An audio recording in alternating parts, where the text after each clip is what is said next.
Welcome to the deep dive. Today we're diving into expressive arts therapy.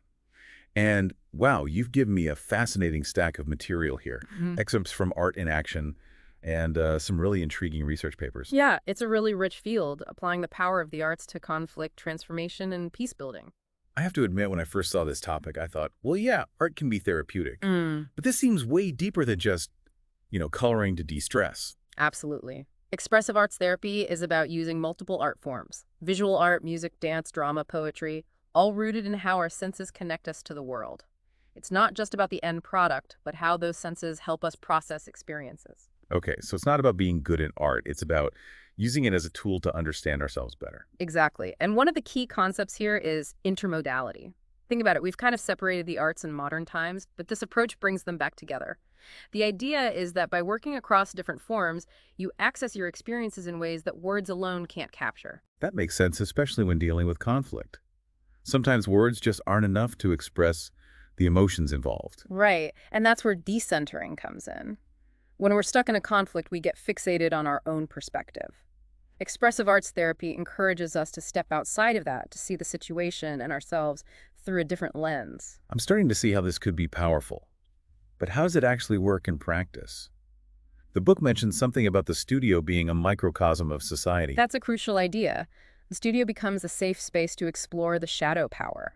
Those aspects of ourselves, both individually and collectively, that we tend to hide or deny. It's about acknowledging the toxic elements that contribute to conflict. So it's like facing our inner demons.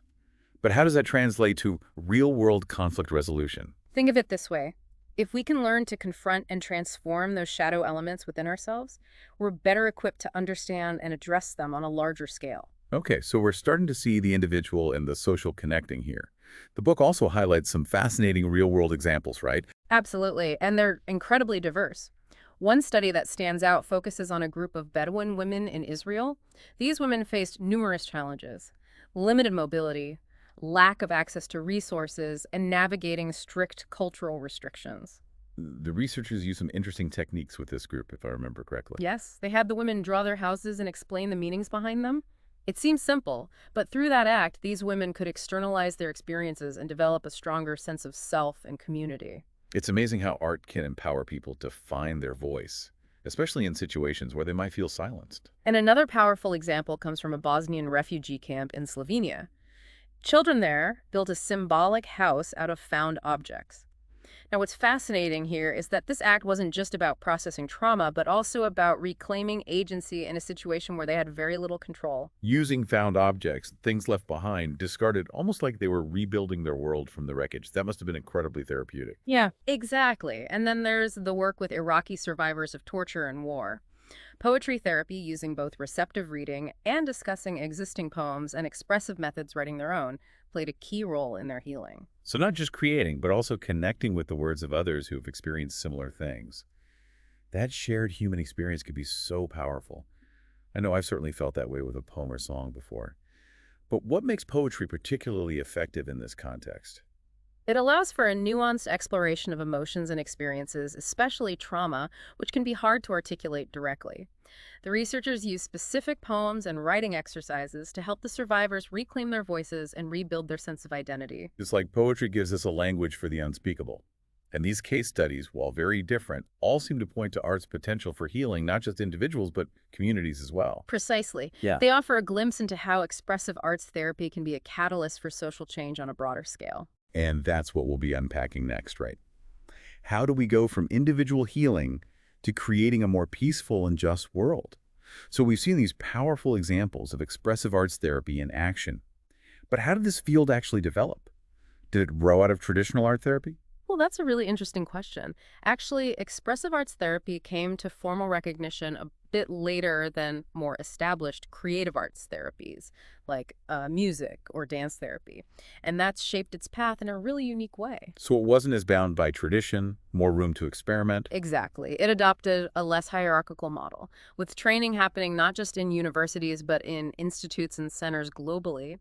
This meant a stronger emphasis on arts-based theory, drawing from diverse cultural perspectives, as opposed to relying solely on Western psychotherapy models. Which makes sense given what we were just talking about, the importance of respecting different cultural approaches to healing. Right. This global outlook makes it easier to incorporate social justice goals and be more culturally sensitive when working with communities.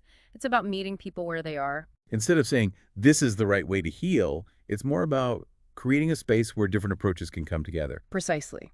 It's about fostering that healing power of imagination and creativity within a specific relational context. Okay, so we're talking about healing, but also about change. If we had to sum up the art's capacity to facilitate change, what would you say are the key takeaways? I think it's crucial to remember that healing and change don't happen in isolation. They're communal collective journeys that draw on our shared humanity. We keep coming back to this idea of connection, don't we? Yeah, It's like art acts as a bridge between our inner world and the world around us. it does. And speaking of inner worlds, we haven't yet touched on the concept of shadow power, those hidden or denied parts of ourselves that can fuel conflict. We touched on it earlier, but it's worth unpacking further. This is the facing our demons part, right? Yes, but it's not about judgment. It's about understanding that these shadow forces are part of being human. By acknowledging them, we can begin to transform them. And the studio becomes a safe space to do that, like we talked about before. Right. Art in Action talks about the studio as a microcosm of society, a place to engage with shadow power in a way that can then be applied to larger social contexts. So if we can understand our own shadows, we're better equipped to navigate the complexities of conflict in the world around us. But this all sounds very abstract. Do you have an example of how this actually plays out? Well, Art in Action takes us to Sierra Leone, where they worked with young people to create performances exploring peace and reconciliation after a brutal civil war. That must have been incredibly challenging given the trauma those young people experienced. It was. And the book highlights how some readily embraced the idea of peace building, while others saw it as glossing over the past anxiety. That tension became central to the project. So it wasn't about forcing a happy ending, but about acknowledging the complexities of healing and forgiveness. Exactly. And through the process of creating these performances, using movement, music, spoken word, the young people connected on a deeper level, recognizing their shared humanity despite their differences. That's a powerful example of how art can bridge divides. It's not just about talking about peace, but about enacting it, expressing it through creative action. Yes, and it reminds us that peace building needs to include both celebration and healthy dissent. That tension is where real change can occur.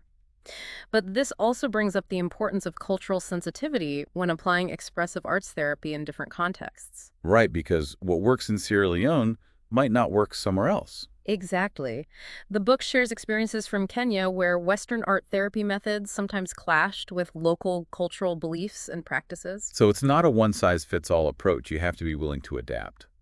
But what were some specific examples of those clashes? For example, the Kenyan counselors were used to a more directive approach, advising clients, telling them what to do. This contrasted with the Western emphasis on the client's ability to guide their own healing. So even the role of the therapist can be interpreted differently across cultures. Absolutely. There were also instances where certain art materials, like small animal figurines, triggered cultural fears or beliefs, highlighting the need to be sensitive to symbolism. It's a good reminder that what might seem harmless in one culture can be deeply significant in another. And these differences can lead to misunderstandings. But through patience, open communication, and a willingness to adapt, the trainers in Kenya were able to bridge those gaps. So it's about finding a balance between respecting local knowledge and staying true to the core principles of expressive arts therapy. Precisely. And despite those challenges, there were some really beautiful examples of how this work transformed lives in Kenya. Like the project with HIV-positive women in a Langata women's prison, right? Yes. That project used art-making, storytelling, and movement to help the women connect, process their experiences, and reclaim their sense of agency. It's a reminder that even in incredibly difficult circumstances, art can offer a path towards healing and empowerment. And there's also the work with autistic children in Nairobi. The book mentions how providing them with a safe space to express themselves non-verbally led to some incredible changes. Absolutely. For children who struggle with verbal communication, art can become their primary language. And it sounds like it gave them a way to connect not just with themselves, but with each other as well. That's a key point. Throughout the book, we see how art acts as a bridge between people building community. It's like a gift that keeps on giving. A gift. Tell me more about that. Yeah. Okay, art as a gift. That's beautiful imagery. Art. What does that actually mean in this context? Well, the book draws on the work of Lewis Hyde. who argues that art has this unique quality. It transcends ideas of ownership or commodity. It's about sharing something meaningful, something that connects us to something larger than ourselves. So it's not just a transaction, it's an offering. Exactly. Hyde talks about three key aspects of art as a gift: its transformative quality, its ability to create community, and its liminal nature, existing between the known and the unknown. Okay, I'm following. But how does this play out in the real world? Does the book give us examples? Um, there's a really moving story about the author's experiences in Bolivia. She describes connecting with a young boy living on the streets through weaving friendship bracelets. I remember that. It was a really poignant detail. This boy sniffing glue, and yet he was able to create this beautiful, hopeful thing. It was a simple act, but it created this moment of shared humanity. And the boy's wish woven into the bracelet was to find his family. Heartbreaking, but also speaks to that universal desire for connection. And the author also describes using expressive arts in trainings for staff at Amanecer, a group of programs supporting street children and young mothers. It's about recognizing that those who help others also need care and support. Right, because they're exposed to so much trauma. They need ways to process that and build their own resilience. Exactly. And there's another example from Bolivia, the author teaching expressive arts to psychology students and faculty at a university. So bringing these approaches into more formal educational settings. Yes, and it wasn't easy. They were used to traditional analytical methods, but once they engaged with the art, they saw its power to foster empathy and understanding. It broke down those barriers between feeling and thinking. So there's potential for expressive arts therapy to reach beyond just specialized settings. It Yeah, can influence how we approach education, social work, all sorts of fields. absolutely. And to illustrate that art as gift idea even further, there's this story about an elderly indigenous man selling paintings outside a cathedral. This is where the author buys all of his paintings, right? Yeah. But then feels conflicted about it. Yes, because it felt like a purely financial transaction. She wanted to honor the gift he'd given her, so she created artworks in response to his paintings and left them for him anonymously. It's like she completed the circle gift for gift. A beautiful example of reciprocity. And those stories from Bolivia highlight how art can build community bridge divides and offer healing. The book also takes us to Israel, focusing on Ethiopian Jewish immigrants who faced immense challenges. Yes, from language barriers to cultural dislocation, they carried a lot of trauma. And what's key here is that the therapists integrated the rich cultural heritage of Ethiopian Jewish traditions into the work. So recognizing that healing has to be rooted in the individual's cultural context. Absolutely. Music, dance, storytelling, these were already part of their heritage, so they became pathways to process those difficult experiences. It's not just about imposing a Western model. It's about weaving together different approaches to create something truly holistic. And it's about understanding the systemic issues at play. Individual healing can only go so far when people are facing ongoing discrimination or marginalization. Right, you can't separate the personal from the political. Yeah. And then the final chapter brings us to Darfur, working with aid workers who are exposed to so much suffering. It's a powerful reminder that those who help others need care and support too. They're at risk of burnout and compassion fatigue. It's like that saying, you can't pour from an empty cup. Exactly. And the expressive arts helped these aid workers process their trauma, build resilience, and create a more supportive work environment. It was about recognizing that self-care isn't selfish. It's essential. So we've covered a lot of ground here. From individual healing to social transformation, expressive arts therapy seems to have the potential to impact so many aspects of our lives. And what strikes me is that it's not about being a trained artist. It's about tapping into that innate human capacity for creativity and using it as a tool for growth, connection, and change. So for our listener, what's the takeaway? How can they start incorporating these ideas into their own lives? Well, it can be as simple as setting aside a few minutes each day to do something creative. Journaling, doodling, dancing in your living room, whatever brings you joy. It's not about the end product. It's about the process of expressing yourself authentically. And if you're feeling stuck, don't be afraid to seek out inspiration.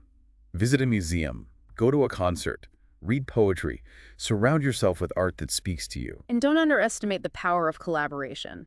Find others who share your creative passions. Make art together. Because sometimes the most powerful healing happens when we create together, when we share that experience of vulnerability and connection. And if you're facing conflict, consider using art as a tool for dialogue.